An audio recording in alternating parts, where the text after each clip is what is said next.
This is Ranger the Danger Dog, my dark chocolate lab, and we're playing his favorite game, Slobber Ball. Sit. Ready? Go get it. Good boy. Good boy. Stop. Sit.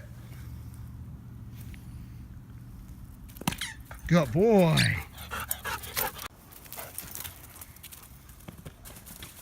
He'll play this all day long if I let him. Where'd it go? Oh. Drink water, Ranger. Good boy. There's a thirsty, happy dog. Said he wants to play more. No more. Go drink water. Come on. Drink some more water. Come on. Drink your water. Good boy. No. It's in that towel somewhere, isn't it? Yeah. No more playing today. Drink your water. Come on, drink water. Hey y'all, Emery here. Hope you enjoyed that video of Ranger. He's my buddy, and he loves to play slobber ball. Don't you, Ranger? There he is. We're about to go back inside, but I wanted to put a video together about a subject that had just come to my attention. I want to thank everybody for your kind words in my first video in EDC Christmas. If you haven't seen that, please go check that out and comment on it. Subscribe if you haven't. But I had a friend of mine who watched the video, and she said that she fell asleep watching it. That doesn't make a preacher feel good anytime somebody falls asleep when they're speaking. But she said that I said something about, you know, here's this knife, everybody knows what this knife is, and went on, and she thought, well, I don't know what that knife is. And I thought, you know what, there's probably a lot of people that don't know the terminology that we use in everyday carry and knives and things like that. And so I shouldn't just assume that my audience knows these things. So I wanted to put together a video that kind of covers a little bit of the terminology of some of these things, but also my philosophy of everyday carry, why I carry what I carry. It won't be an in-depth EDC video. In fact, I think I'm just going to talk about knives this time, just to give kind of an insight there. And hopefully it'll be interesting to those who already know this stuff, but also somebody that's new to everyday carry will find it interesting as well. So I'm going to head into my office in there, and we'll take care of that. Bye. Hey y'all, Emery here, and today I want to do a video about knives. I've used knives all my life. Grew up with them and around them. My dad carried them. Both of my grandfathers carried them. All my friends carried them. And I've always carried a knife. I'm kind of known as the knife guy, you know. Probably a lot of y'all are the same way. Somebody needs a knife, you know who to go to, right? Well, we live in an incredible time when we have knives that are of outstanding quality, but you can still get a great deal on them. And so I just want to do a very quick overview of knives, and specifically I'm talking about folders today, not traditional pocket knives or multi-tools, but folders. These are the larger modern folders, so that maybe you're thinking about getting a knife, you're not sure which one to get, give you an idea of what's out there. And then at the end I want to talk about what I think may be, right now anyway, almost the perfect everyday carry knife. Let me start on the low end. If you're wanting something for someone that just wants something very simple, this would be more of a pocket knife than a folder. This is the Cricut Drifter. Okay, when I say Cricut, I mean Columbia River Knife and Tools, CRKT. I always call them Cricut. But anyway, it's a small knife, but a very popular one. I'm not going to go through all the specs of these. You can go online, find out a lot about them, but just let you know what's out there and kind of let you see them. This is made by Case. Case is the most collected pocket knife company in the world. All American made. This is the Case Mid-Folding Hunter. This is something more of a traditional knife with bone handles on there, but it still has one-hand opening capabilities on the blade, has a liner lock, and a great knife right there. This is the Kershaw Cqc. designed by Ken Onion. It's an assisted opener, still in the pocket knife range, so not really what I'm talking about yet for folders, but just some ideas there. Now this would be the first of what I call a pocket folder. It's a little bigger than a pocket knife, a little smaller than a folder, kind of fits in both categories, and this is the Kershaw Cryo. It's assisted opener, and just a great knife. Really fits the hand well. It's a little bit of a smaller blade compared to some others, but larger than some of the ones we've looked at. That's a great option. A lot of people love the Kershaw Cryo. This is one that's kind of really a hybrid. This is also made by Columbia River, and this is the M4. It has genuine stag handles on there with stainless steel bolsters, kind of a traditional drop point blade on there, but it is an assisted opener. That means that you begin opening the blade yourself, and then the internal mechanism takes over and finishes opening it for you. So it's kind of halfway between a manual folder and an automatic. This is one that is very popular, the K-Bar Dozier. Now, I have taken the thumb stud off of here because I don't like it. It really sticks out, protrudes too much. I've also taken the clip off of here because I just don't think you need a clip for a knife this size. But that's really getting into the hybrid pocket knife folder category. These are very inexpensive. I would say probably 15 bucks. You can get one of these. All different handle colors and just awesome knives. This is one of the most popular and best pocket folders out there. This is the Spyderco Delica 4 with VG10 steel, which is good steel. Just fits the hand like a glove, as most Spydercos do. Beautiful knife. This is the little brother to the Endura. The Endura looks just like this, but it's longer blade on there. Very, very popular knife. If you're looking to get something, not going to scare anybody, but high quality, a great performer for yourself or someone else, look into the Spyderco Delica 4. It's an awesome knife. And one day I'll probably do more in-depth videos of all of these. This one was extremely popular a few years ago, still is. This is the Spyderco Tenacious, also by Spyderco. It's made in their Chinese plant, but it's still an awesome knife. It's 8CR13 MOV steel, which is not the best steel in the world, but there's nothing wrong with it. It's good steel, fits the hand very well, also very inexpensive, a great knife. And this is something kind of interesting. This is the Buck Selkirk folder.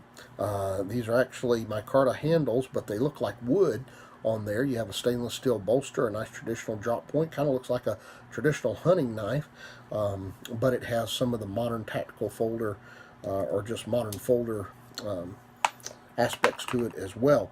This is the Kershaw Cqc 6K, designed by Emerson, the Kershaw Emerson Cqc 6K. It looks a lot like an actual Emerson, which is a very hard use tactical style knife, but it's at a fraction of the price. So that's one that if you want something a little more tactical looking, but you don't want to put out the money for a real Emerson, that's a great one to consider. This is something that some people might like if they want something all black. It just kind of blends in with things. It's very thin, but still a very strong knife. This is by Buck. This is the Buck Vantage Force Select, and it's a little blockier than some of the other ones, but it still fits the hand well. Has a loop over clip, or pocket clip on there, so makes it very easy for it to stay in your pocket, but there's hardly any that sticks out. So this is one that kind of flies under the radar. You could carry this and not many people will notice that you got it and be all freaked out that you got a knife. This is one of the most popular knives of all time, the Benchmade Griptilian, and I cannot recommend this highly enough. This is with 154 cm steel, which most of them have, but it does come in other steels that are more high quality, but that's awesome steel. And I won't get all into this. There are 1,000 reviews of this online, but the Benchmade Griptilian is one of the best knives ever made because of the axis lock, which is extremely strong, but makes it just very easy to use, as well as the grip on here. That's why it's called the Griptilian. Just so many different grip positions that you can have. It's very secure in hand. That's an awesome knife. Now, we're kind of getting into bigger knives here, but going more lightweight. This is the Spyderco Mannix 2 Lightweight. and I believe this is under 2 ounces. Incredibly light, but very, very strong.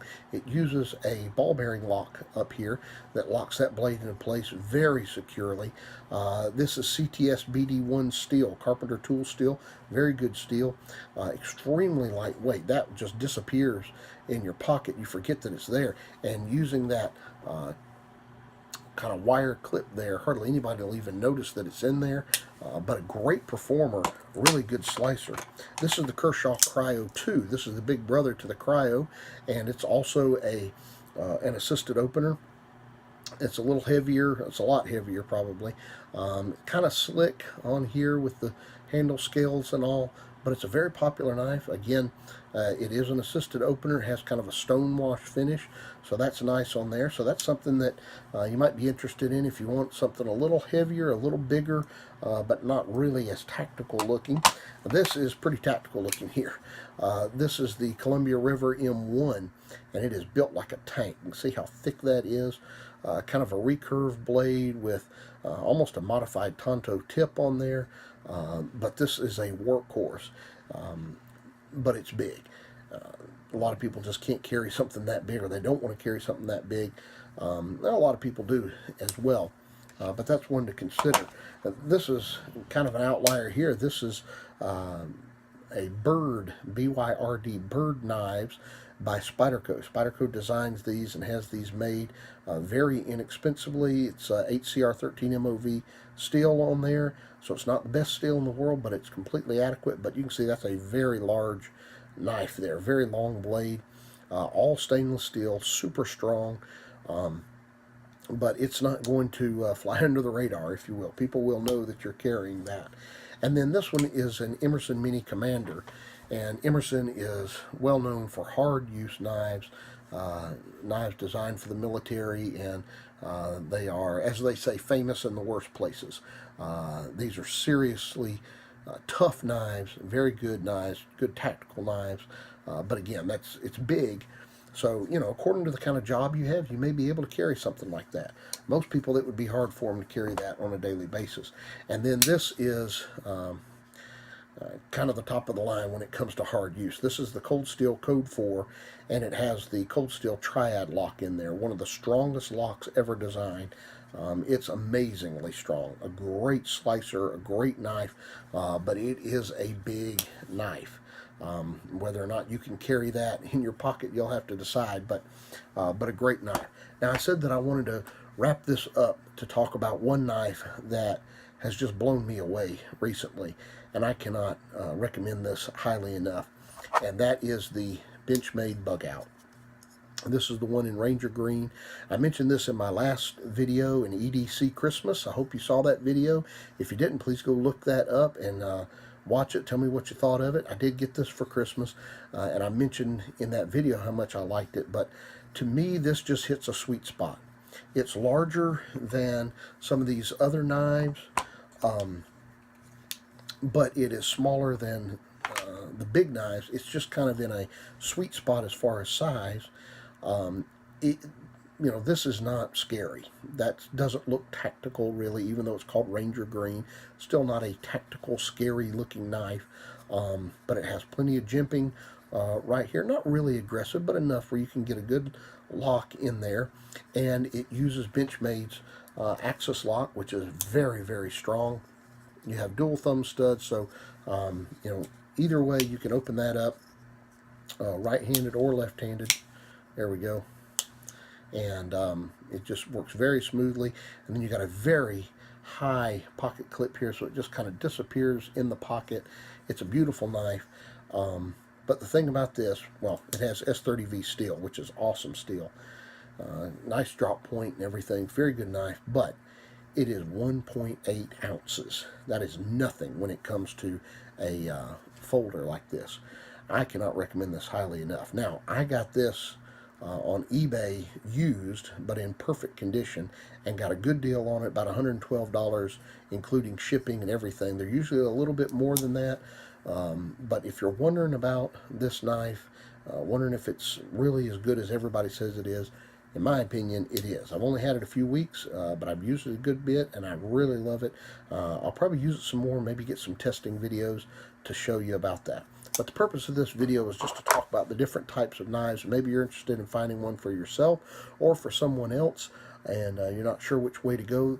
This is just a small sampling of what's out there. There are tons of different knives out there with all kind of different handle materials, steel, all kind of different things. So get out there, try them out, and I think you'll enjoy them. Hope you enjoyed this video, and please like it, comment on it, subscribe, and let me know what you think about it.